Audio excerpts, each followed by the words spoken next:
नमस्कार, स्वागत है आप सभी विद्यार्थियों का आपके अपने यूट्यूब प्लेटफॉर्म उदय एजुकेशन और उदय स्टडी क्लासेज में। बात करेंगे अर्धवार्षिक परीक्षा 2022-23 की दृष्टि से इम्पोर्टेंट कक्षा 6 के सामाजिक विज्ञान के पेपर के बारे में, जो कि आपके आने वाले एग्ज़ाम की दृष्टि से काफ़ी इम्पोर्टेंट रहने वाला है और आपके लिए वरदान साबित होने वाला है। तो आप सभी विद्यार्थियों से निवेदन रहेगा, इस पेपर को अंत तक देखिएगा। वीडियो को लाइक नहीं किया है तो लाइक कर दीजिएगा।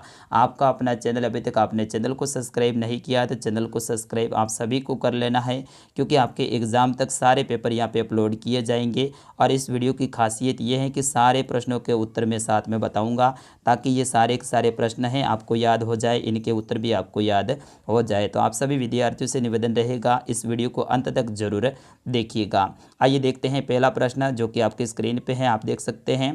पहला प्रश्न है आपके बहुवैकल्पिक प्रश्न रहेगा, यानी अवजद वाला प्रश्न रहेगा। इसके अंतर्गत 4 प्रश्न रहेंगे और आपको सही उत्तर का चुनाव करना है। तो इसमें देखिए पहला प्रश्न, देशांतर रेखाओं की कुल संख्या कितनी होती है? 360, 180, 90, 240। विद्यार्थियों, अगर आपको आंसर आता है तो आप भी कमेंट में लिख सकते हैं। इसका सही आंसर होगा, देशांतर रेखाओं की कुल संख्या है वो 360 होती हैं। तो ऑप्शन नंबर क रहेगा इसका सही आंसर। जिन विद्यार्थियों ने ऑप्शन नंबर क का चुनाव किया है उन सभी का सही आंसर होगा। विद्यार्थियों, मैं आपको बताना चाहूँगा, देशांतर रेखाएँ 360 होती हैं, जबकि अक्षांश रेखाएँ हैं वो 180 होती हैं। ये भी आप ध्यान रखना, इसकी जगह पे अक्षांश रेखा भी प्रश्न आ सकता है।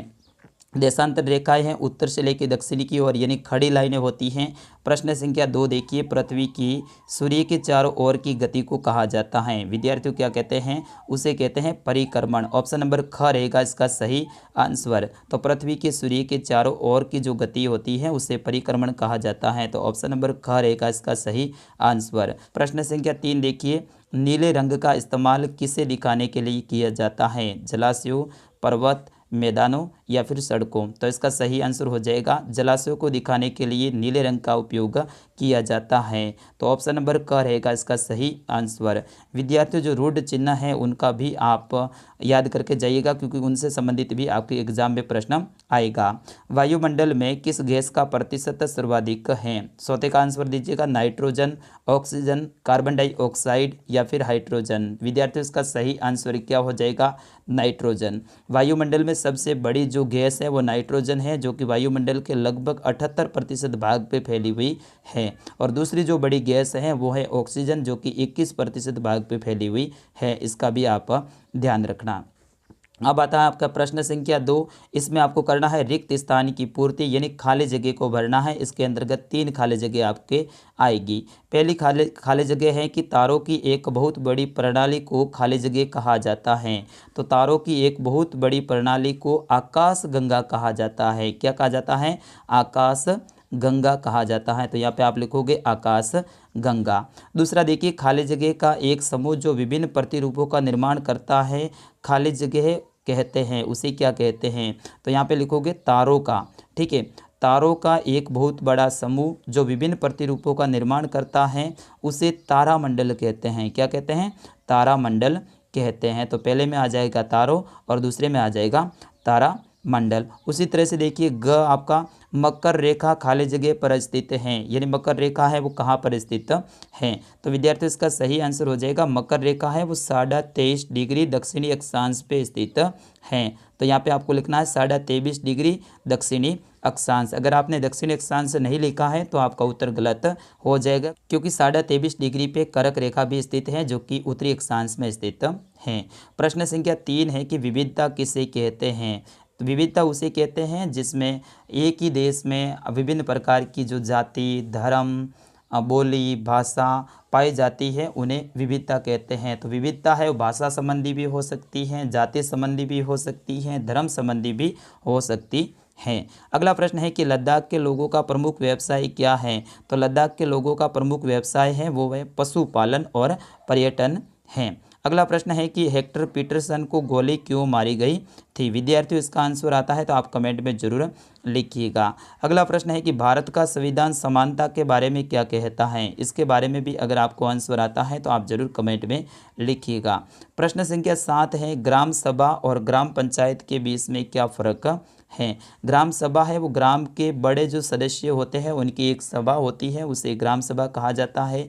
इसमें 18 वर्ष से ऊपर जो व्यक्ति होते हैं वही भाग लेते हैं। जबकि ग्राम पंचायत वो होती है जो कि ग्राम सभा के द्वारा चुने गए जो प्रतिनिधि है वो ग्राम पंचायत में बैठते हैं। अगला प्रश्न है, ग्रह और तारों में क्या अंतर है? विद्यार्थियों, ग्रह और तारों में क्या अंतर है? ग्रह है वो संख्या में 8 होते हैं, जबकि तारे हैं संख्या में असंख्य होते हैं। ग्रह के पास में खुद का प्रकाश और ऊष्मा नहीं होती है, जबकि तारों के पास में खुद का ऊष्मा और प्रकाश होता है। ग्रह आकार में छोटे होते हैं, जबकि तारे आकार में बड़े होते हैं।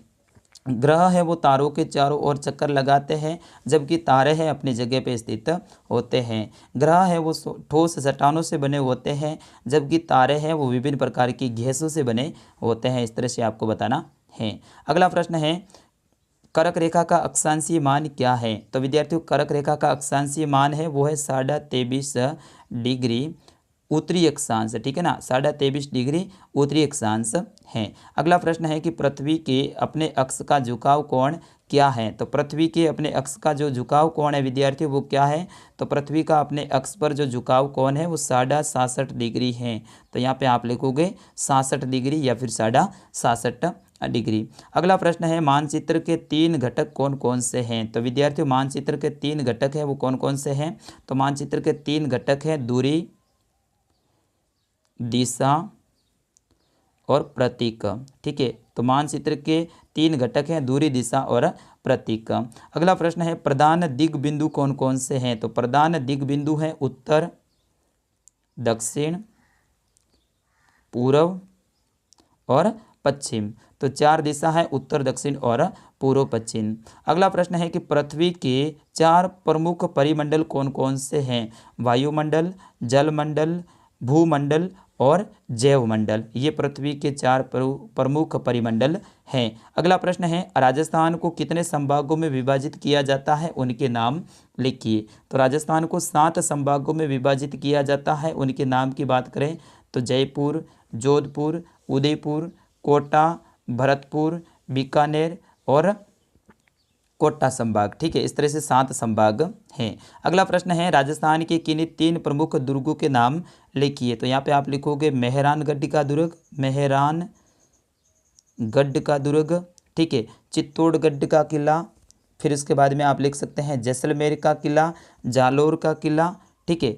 इस तरह से आप कोई भी भानगढ़ का किला, इस तरह से कोई 3 दुर्गों के बारे में नाम आपको लिखने हैं। अगला प्रश्न है, खेती करने वाले लोग एक ही स्थान पर लंबे समय तक क्यों रहते थे? क्योंकि खेती की बोने से लेके कटाई तक है इसकी पूरी देखभाल करनी पड़ती थी, इसमें निराई गुड़ाई करनी पड़ती थी, इसमें खरपतवार को हटाना पड़ता था, जंगली जानवरों और पशु पक्षियों से इसकी रक्षा करनी पड़ती थी, बाद में इसको काट के अपने घर पे लेके आते थे धान को। तो इस तरह से खेती करने वाले लोग हैं वो लंबे समय तक इसकी देखभाल करने के लिए एक स्थान पर रहते थे।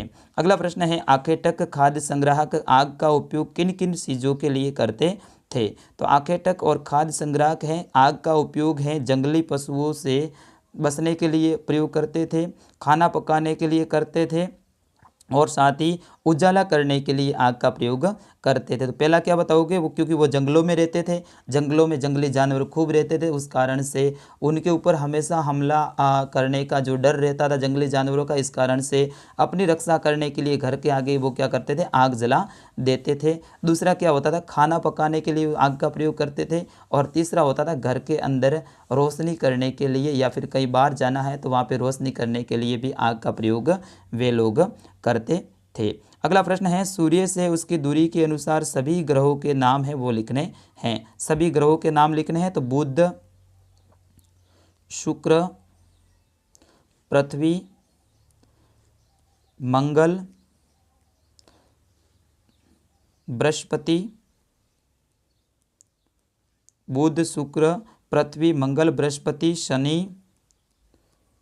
अरुण और वरुण। इस तरह से ये कितने ग्रह हो गए? 8 ग्रह हो गए। अरुण और वरुण को यूरेनस और नेपच्यून भी कहा जाता है। अगला प्रश्न है, पृथ्वी के 3 ताप कटिबंध कौन कौन से हैं? तो पृथ्वी के 3 ताप कटिबंध कौन कौन से हैं विद्यार्थियों? एक तो है उष्ण कटिबंध, ठीक है, उष्ण कटिबंध, एक है शीतोष्ण कटिबंध, शीतोष्ण, और एक है शीत कटिबंध। ठीक है, तो ये हो गए 3 ताप कटिबंध। अगला प्रश्न है अक्षांश एवं देशांतर रेखाएं क्या है, तो इसके बारे में आपको विस्तार से लिखना है। काफ़ी बड़ा ये प्रश्न का उत्तर है।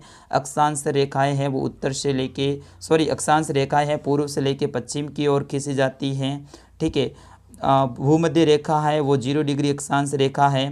ठीक है, और साथ ही अक्षांश रेखा है वो समांतर रूप से आड़े खींची जाती है, जबकि देशांतर रेखा है वो खड़ी खींची जाती हैं। देशांतर रेखाओं की संख्या है वो 360 होती हैं। ठीक है, इस तरह से आपको इनके बारे में अंतर है वो बताना है, क्योंकि इसका उत्तर बड़ा है तो मैं नहीं बता पाऊंगा। अगला प्रश्न आपकी स्क्रीन पे है, आप देखिएगा, घूर्णन एवं परिक्रमण को परिभाषित कीजिए।